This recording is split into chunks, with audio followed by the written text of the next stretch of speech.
नमस्कार मित्रांनो, स्वागत आहे तुमचं आपल्या या यूट्यूब चॅनलमध्ये. तुम्ही जर या चॅनलवर नवीन असाल तर सबस्क्राईब करायला विसरू नका. मित्रांनो, आज आपण पाहणार आहोत वर्ग 12वा विषय इंग्रजी, त्यातील 4.3 around the world in 80 days ही जी कादंबरी आहे, या कादंबरीच्या लेखकाबद्दल, तिच्या थीमबद्दल, प्लॉटबद्दल आणि सिनॉप्सिसबद्दल आपण या व्हिडिओमध्ये माहिती घेणार आहोत. लाईन टू लाईन एक्सप्लेनेशन करणार आहोत. चला तर मग सुरुवात करूयात. जुल्स गॅब्रिएल व्हर्ने 1828 to 1905 या कादंबरीचे जे लेखक आहेत त्यांचं नाव आहे जुल्स गॅब्रिएल व्हर्ने आणि त्यांचा कार्यकाळ दिलेला आहे 1828 ते 1905. Was a French novelist, poet and playwright. ते एक फ्रेंच नॉव्हेलिस्ट, फ्रान्सचे कादंबरीकार होते, त्याचबरोबर कवी होते आणि प्लेराईट म्हणजे कथालेखन किंवा नाटकांसाठी लिखाणसुद्धा ते करायचे. व्हर्ने wrote widely popular series of adventure novels including Journey to the Center of Earth 1864, 20,000 Leagues Under the Sea 1870 and Around the World in 80 Days 1873. की व्हर्ने यांनी लोकप्रिय साहसी कादंबऱ्यांची जणू काही मालिकाच लिहिलेली आहे. त्यामध्ये काही लोकप्रिय कादंबऱ्या त्यांच्या दिलेल्या आहेत. त्यातील पहिली आहे journey to the centre of the earth. ही 1864मध्ये त्यांनी कादंबरी लिहिली. त्यानंतर 1870मध्ये त्यांनी लिहिलेली 20,000 लीग्ज अंडर द सी आणि 1873मध्ये लिहिलेली around the world in 80 days, ज्याबद्दल आज आपण माहिती करून घेणार आहोत. तर या काही त्यांच्या ॲडव्हेंचर नॉवेल्स म्हणजे साहसी कादंबऱ्या आहेत. व्हर्ने generally considered a major literary author in France and most of Europe. की फ्रान्समध्येच नाही तर युरोपमधल्या बऱ्याचशा भागांमध्ये व्हर्ने यांना एक प्रमुख अशा पद्धतीचं जे साहित्यिक लेखक आहे यानं ओळखलं जायचं. Verne has been the second most translated author in the world. की व्हर्ने या लेखकाबद्दल किंवा त्यांची महानता सांगायची जर झाली किंवा त्यांच्या लिखाणाबद्दल जर सांगायचं झालं तर हे second most translated author in the world, की जगामधील हे दुसऱ्या क्रमांकाचे असे लेखक होते की ज्यांच्या कादंबऱ्या किंवा ज्यांचं साहित्य हे बाकीच्या भाषांमध्ये भाषांतरित करण्यात आलेलं आहे. आता या कादंबरीमधले, या नॉवेलमधले आपण काही कॅरेक्टर्स पाहणार आहोत. या कादंबरीतील पात्र, मेजर कॅरेक्टर्स, प्रमुख पात्र कोणकोणते आहेत तर फिलियास फॉग, त्यानंतर पॅसेपार्टआउट, आउडा आणि डिटेक्टिव्ह फिक्स हे मेजर कॅरेक्टर आहेत. तर मायनर कॅरेक्टर्स आहेत sir Francis Cromarty, John Bunsby, the Reform Club members, the Parsi Guide, Colonel Stamp Proctor, Mr. Camerfield, Mr. Mandy Boy. त्यानंतर आहे एल्डर विल्यम हिच, नंतरचं कॅरेक्टर मज आणि एक कॅरेक्टर दिलेलं आहे कॅप्टन स्पीडी. हे काही मेजर आणि मायनर कॅरेक्टर्स आहेत. आता आपण वळूयात around the world in 80 days या कादंबरीच्या थीमकडे.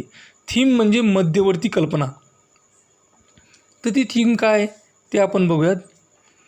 The novel is full of adventure and the excitement which the reader come across and enjoy from beginning to the end. की ही कादंबरी ही साहस आणि खळबळजनक घटना यांनी खचून भरलेली आहे आणि याचा जो परिचय आहे, याचा जो प्रत्यय आहे, हे वाचकाला या कादंबरी वाचताना हा प्रत्यय येतो आणि या कादंबरीच्या सुरुवातीपासून ते शेवटपर्यंत वाचक रीडर हे एन्जॉय करतात, त्याचा आनंद घेतात. Phileas Fogg, the major character in the novel. येथील जे प्रमुख कॅरेक्टर आहे, प्रमुख पात्र आहे, त्याचं नाव आहे Phileas Fogg. Accepts the challenge to go around the world in 80 days. आणि हे जे महत्त्वाचं कॅरेक्टर आहे फॉग, हे काय करतं की ते आव्हान स्वीकारतं. काय आव्हान स्वीकारतं? To go around the world in 80 days, की या सगळ्या जगातला त्याला प्रदक्षिणा मारायची आहे इन 80 days. हे जग फिरून यायचं आहे. To go around the world in 80 days, या जगाला प्रदक्षिणा मारायची किंवा फिरून यायचं आहे, ते पण 80 दिवसामध्ये.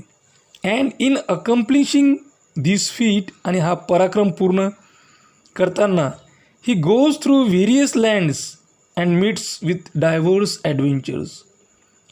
हा पराक्रम पूर्ण करताना तो बऱ्याचशा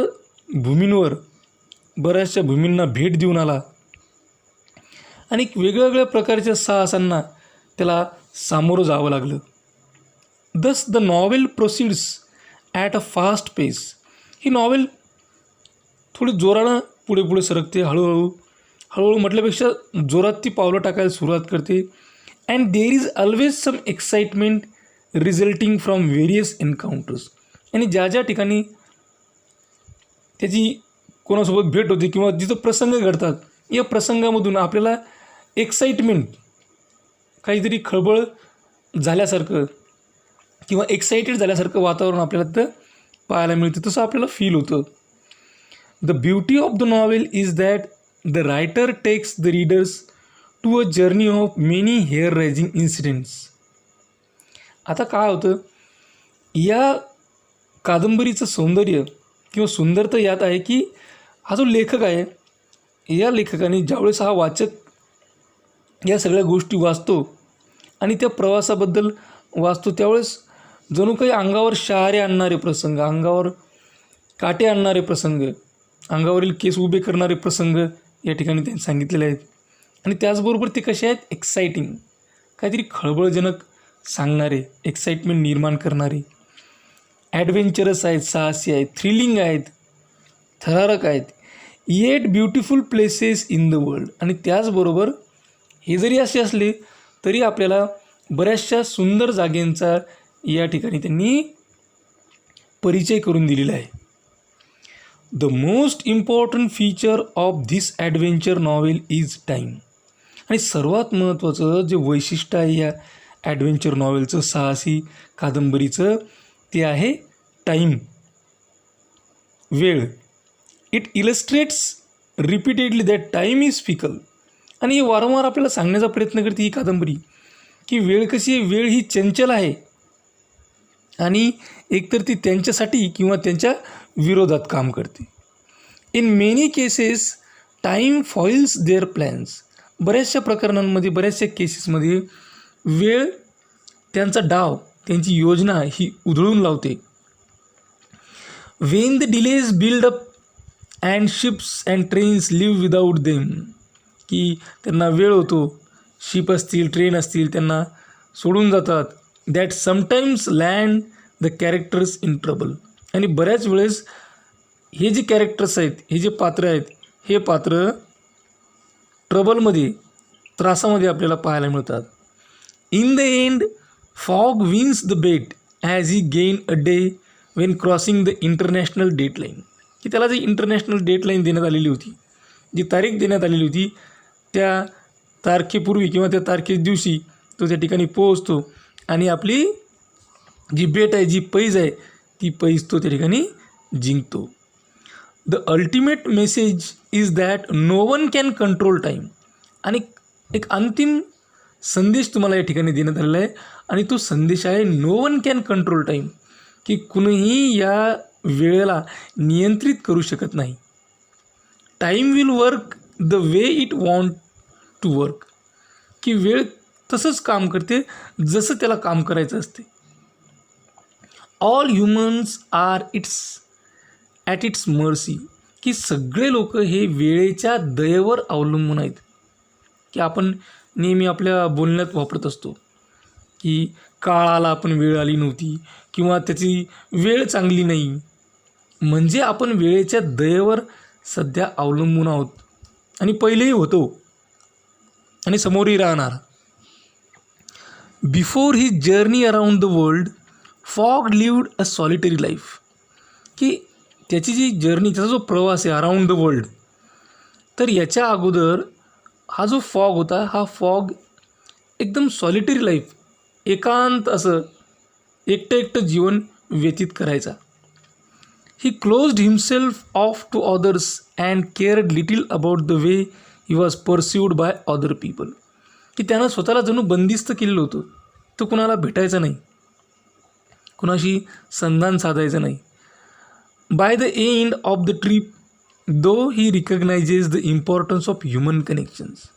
आणि या ट्रिपच्या शेवटी, या प्रवासाच्या शेवटी त्याला जाणीव होती, त्याला महत्त्व कळते की ह्युमन कनेक्शन्सचं काय महत्त्व आहे, मानवी जे संबंध आहेत, जो संपर्क आहे, त्याचं किती महत्त्व आहे, कसं ते महत्त्वाचं आहे. Both in the form of love with Aouda and friendship and loyalty with Passepartout. मग हे त्याला कशातून कळतं की त्याचं जे प्रेम आहे, ऑडासोबत असलेलं त्याचं प्रेम, त्या स्वरूपात त्याला ह्युमन कनेक्शनचं महत्त्व कळतं.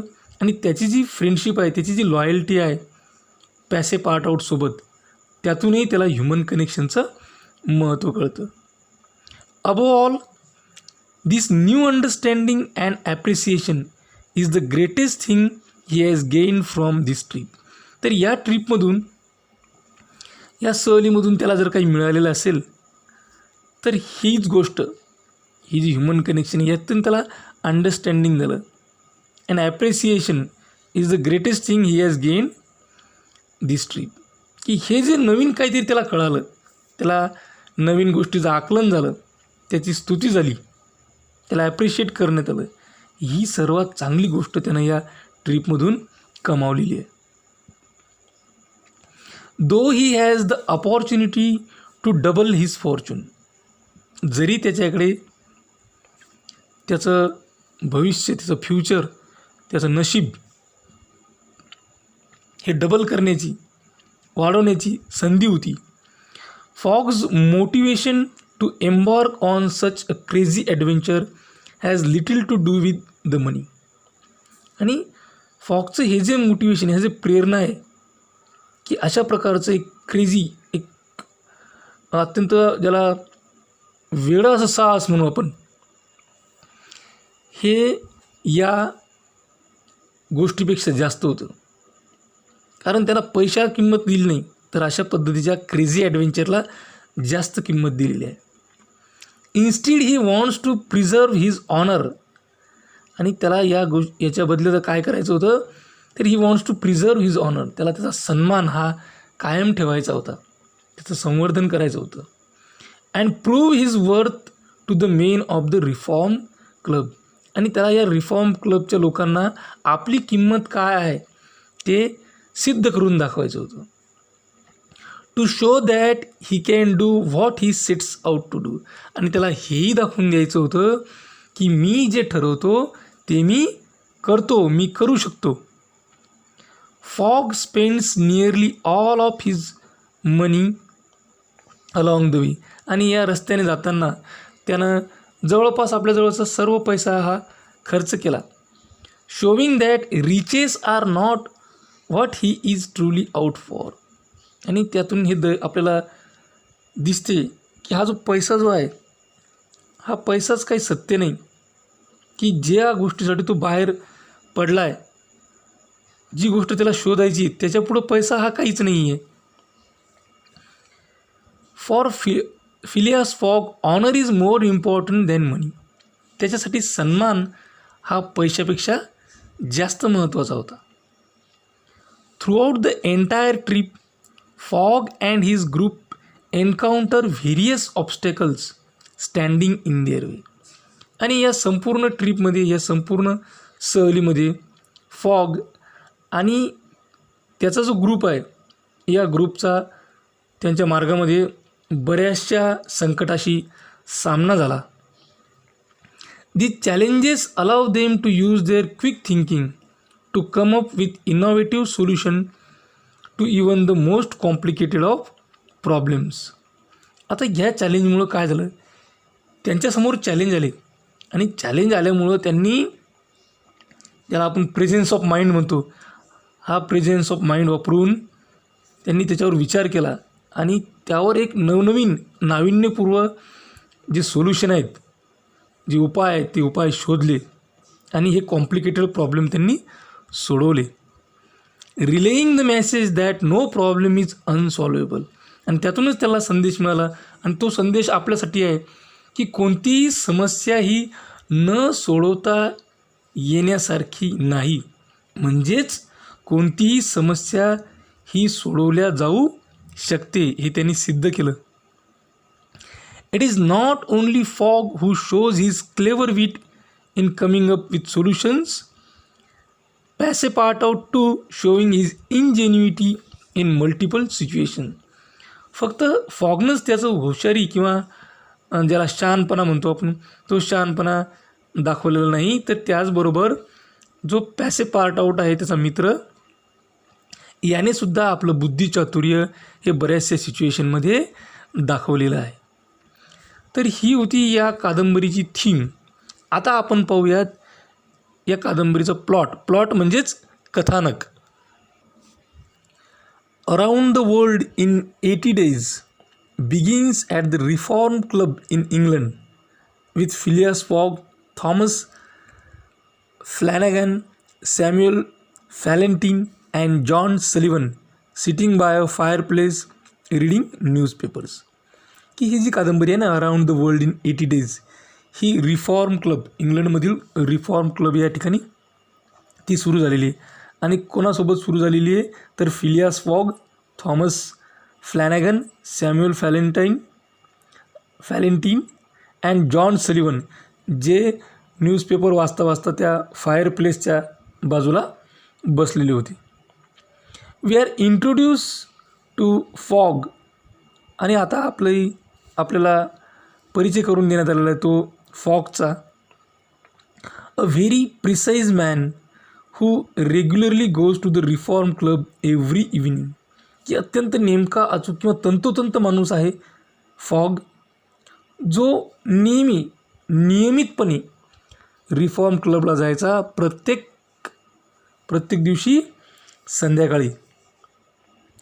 At the Reform Club Fogg, Flanagan, Fallentin and Sullivan are talking about a recent bank robbery. आणि रिफॉर्म क्लबमध्ये हे जे कॅरेक्टर्स आहेत, Fogg, Flanagan, Fallentin and Sullivan, हे नुकताच घडलेल्या बँकवर झालेल्या दरोड्याबाबत चर्चा करत होते, बोलत होते. This conversation leads to a wager. आणि मग या कन्व्हर्सेशनमधून जणू काही एक पैज लागली. Fogg is quite sure he can travel around the world in 80 days. आणि फॉगला जणू काही खात्री होती की तो 80 दिवसामध्ये अराउंड द वर्ल्ड, या जगाभोवती तो किंवा जगातून फिरून येऊ शकतो. While Sullivan doesn't believe it can be done. पण सलिवनला असं वाटत होतं की हे होऊ शकत नाही. Sullivan, Flanagan and Fallentin think Fogg is not considering the unexpected. या ठिकाणी काय सांगितलेलं की सलिवन, फ्लॅनॅगन आणि फॅलेंटीन त्यांना असं वाटत होतं की Fogg is not considering the unexpected, की फॉग हा असं अनपेक्षित याला गृहीत धरत नाही आहे. All of the men accept the wager for 20,000 pounds. आणि या सर्व लोकांनी मग हा जो विडा, ही जी पैज आहे, ही 20,000 poundsसाठी हा विडा उचलला, ही पैज ॲक्सेप्ट केली, तिचा स्वीकार केला. This is the beginning of the entire plot. आणि हीच तर या पूर्ण प्लॉटची सुरुवात आहे, या कथानकाची सुरुवात आहे. And from then on we see how Fogg goes around the world. आणि मग आपल्याला कळतं, आपण पाहतो, वाचतो याच्यामध्ये की कसा हा फॉग या जगाच्या सभोवताली किंवा जगात तो फिरतो. And we witness the amazing adventures that he has with his companions. आणि आपण वाचनातून या गोष्टीला साक्षी राहतो की कशा पद्धतीनं तो आणि त्याचे कंपॅनियन हे वेगवेगळे ॲडव्हेंचर, वेगवेगळ्या साहसांना सामोरे जातात. The main plot is based on fogs travels. की जो महत्त्वाचं कथानक आहे ना ते आहे फॉगच्या ट्रॅव्हल्सबद्दल, त्याच्या प्रवासाबद्दल. While other such plot merely support the central theme. आणि बाकीचे जे कथानक आहेत ते जी मध्यवर्ती कल्पना आहे या मध्यवर्ती कल्पनेला सपोर्ट करणारे, पाठिंबा देणारे आहेत. Fix the detective. फिक्स नावाचं कॅरेक्टर आहे जे एक डिटेक्टिव्ह आहे. Follows fog all over. आणि डिटेक्टिव्ह असल्यामुळं ते त्याच्या मागं फिरत राहत. कुणाच्या? तर फॉगच्या. त्याला फॉलो करण्याचा प्रयत्न करते. He believes that Fogg is the bank robber who has robbed a great sum from the Bank of England. आणि या फिक्सला असं वाटते की हा जो फॉग आहे हा फॉगच बँकेवर दरोडा टाकणारा आहे, बँक रॉबर आहे. आणि त्यानं या बँक ऑफ इंग्लंडमध्ये दरोडा टाकून बरीचशी रक्कम त्याच्यासोबत घेतलेली आहे. He puts obstacles in Fogg's path just so that he can arrest him. आणि मग तो या फॉगच्या मार्गामध्ये निरनिराळ्या प्रकारचे अडथळे आणण्याचा प्रयत्न करतो जेणेकरून तो या फॉगला अटक करू शकेल. Whenever he gets the warrant from England. की जेव्हा किंवा त्याला वॉरंट मिळेल इंग्लंडमधून. The suspicion that Fogg might be a clever gentleman robber is the sub theme of the book. की ही जी शंका आहे ना की फॉग हा एक हुशार अशा पद्धतीचा जेंटलमॅन असा रॉबर असू शकतो, ही सब थीम आहे या पुस्तकाची. And the author makes the reader also suspicious. आणि या वाचनामधून किंवा जो लेखक आहे हा लेखक आपल्याला भाग पाडतो शंका उत्पन्न करण्यासाठी. आपल्या सर्व रीडरना तो सस्पिशियस बनवतो, शंकेखोर बनवतो, शंका घ्यायला भाग पाडतो. Passepartout too wonders whether his master might be a robber. एवढं वाचकच नाही तर त्याच्यासोबत राहणार जो पॅसे पार्ट आउट आहे त्यालासुद्धा आश्चर्य वाटतं की खरंच आपला जो मालक आहे हा मालक रॉबर आहे का, तो बँक रॉबरी करणार आहे का. Though in his heart he has ample trust in Fogg's integrity. की फॉग्सबद्दल याच्या मनात जरी विश्वास असला तरी त्याला आश्चर्य वाटायला लागतं. सस्पिशन या ठिकाणी आपल्याला दिसते. The plot moves ahead with Fogg striving through various obstacle to reach London in time. की असंच कथानक समोर जाते आणि आपल्याला पाहायला मिळते की जो फॉग आहे तो वेगवेगळ्या विविध अडचणींमधून सामना करत, विविध अडथळ्यांमधून सामना करत वेळेच्या आत लंडनला जाण्याचा प्रयत्न करत आहे. He goes through Brindisi. मग तो ब्रिंडिसीमधून जातो, सुएझमधून जातो, त्यानंतर बॉम्बे ज्याला आपण आत्ता मुंबई म्हणतो, कॅलकत्ता ज्याला आज आपण कोलकाता म्हणतो, हाँगकाँग, योकोहामा, सॅन फ्रान्सिस्को, न्यूयॉर्क आणि फायनली तो लिव्हरपूलला जातो. Fix arrests Fogg at Liverpool and this delays Fogg a beat. की हा जो फिक्स आहे डिटेक्टिव्ह फिक्स, हा डिटेक्टिव्ह फिक्स फॉगला लिव्हरपूलला तो अरेस्ट करतो, त्याला कैद करतो. आणि याच्यामुळं फॉगला काही प्रमाणात का होईना उशीर होतो. He thinks that he has missed the deadline and hasn't reached London in time when in reality he reached a full day earlier. की फॉगला असं वाटतं की आपण ही डेडलाईन जी आहे, जी शेवटची तारीख आहे ती आपण मिस केली, आपण वेळेवर लंडनमध्ये पोहोचलो नाही असं फॉगला वाटायला लागतं.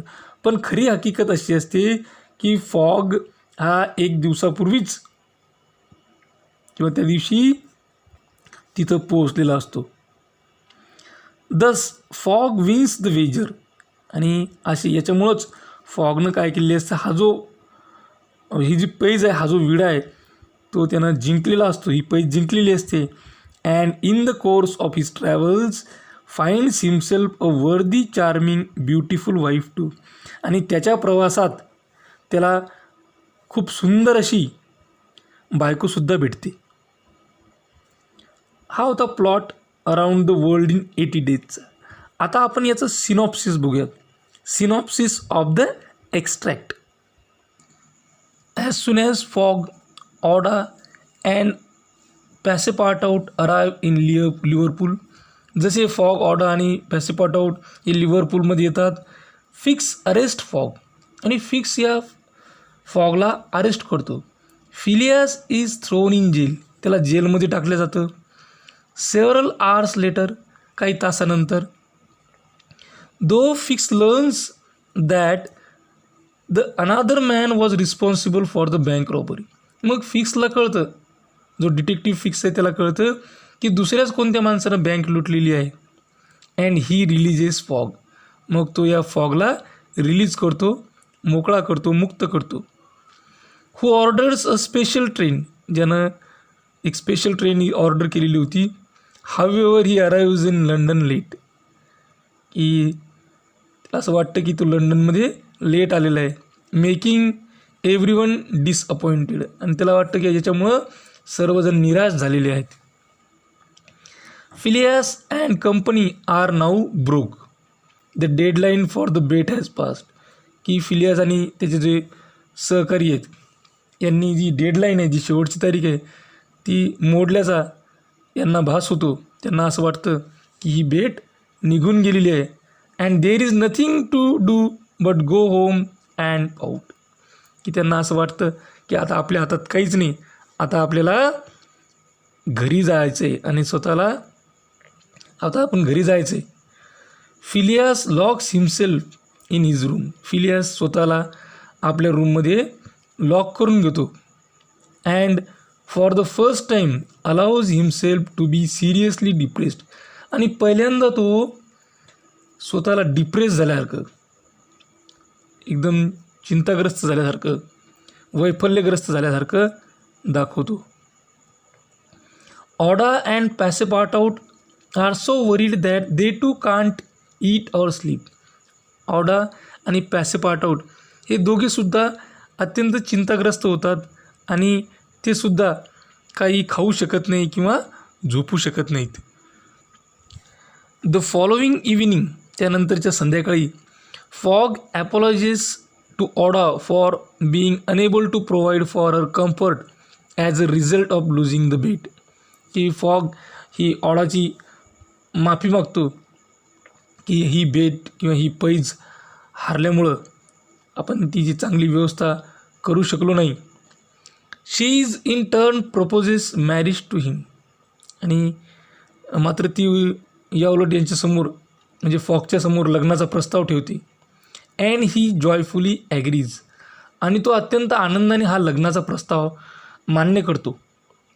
पॅसेपार्टाउट इज सेंट टू एंगेज अ क्लर्जीमॅन, त्यानंतर पॅसेपार्टाउट हा एका प्रिस्टला दुसऱ्या दिवशी फॉग आणि ऑडाचे लग्न लावून देण्यासाठी निरोप घेऊन तो जातो.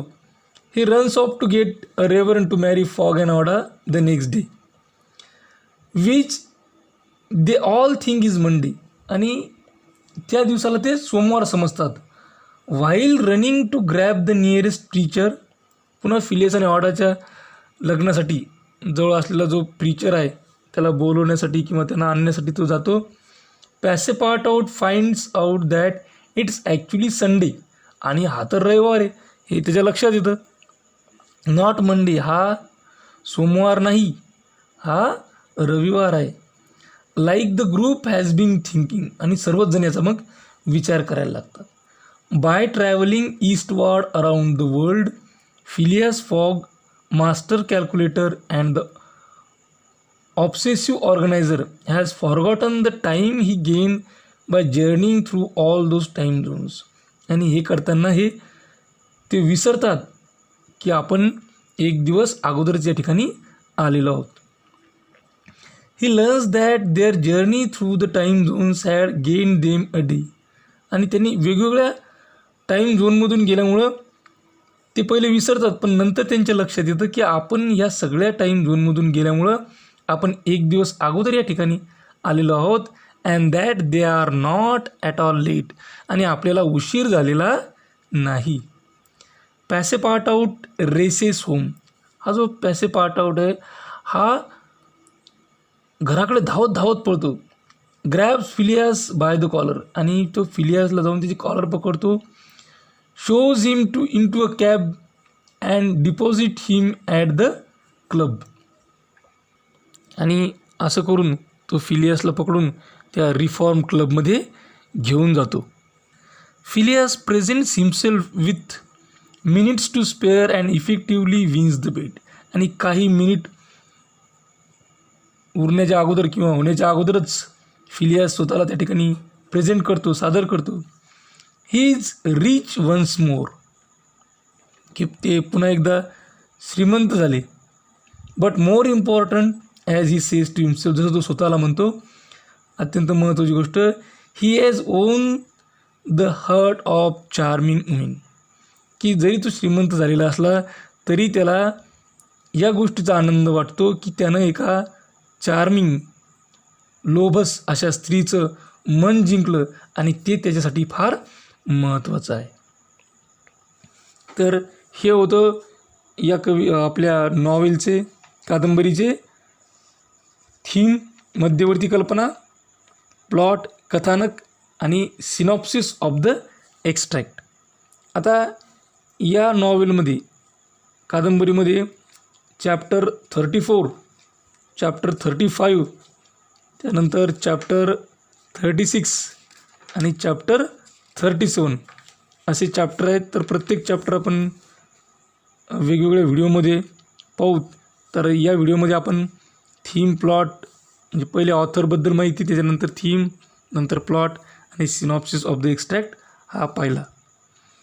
तर अशाच प्रकारचे नवनवीन व्हिडिओ पाहण्यासाठी या चॅनलला सबस्क्राईब करा. माझा व्हिडिओ ताबडतोब तुमच्यापर्यंत पोहोचण्यासाठी बेल आयकॉन बटनला क्लिक करा. हा व्हिडिओ तुम्हाला आवडला असेल तर लाईक करा. तुमच्या मित्रमैत्रिणींमध्ये, गरजू विद्यार्थ्यांमध्ये जास्तीत जास्त शेअर करा. काही अडचण असेल, काही सजेशन असेल, काही इन्फॉर्मेशन असेल तर कमेंट बॉक्समध्ये कमेंट करा. हा व्हिडिओ अत्यंत काळजीपूर्वक आणि सर्वात महत्त्वाची गोष्ट टिल द एंड, शेवटपर्यंत पाहिल्याबद्दल तुम्हा सर्वांचे मनापासून आभार. थँक्यू. Thanks a lot.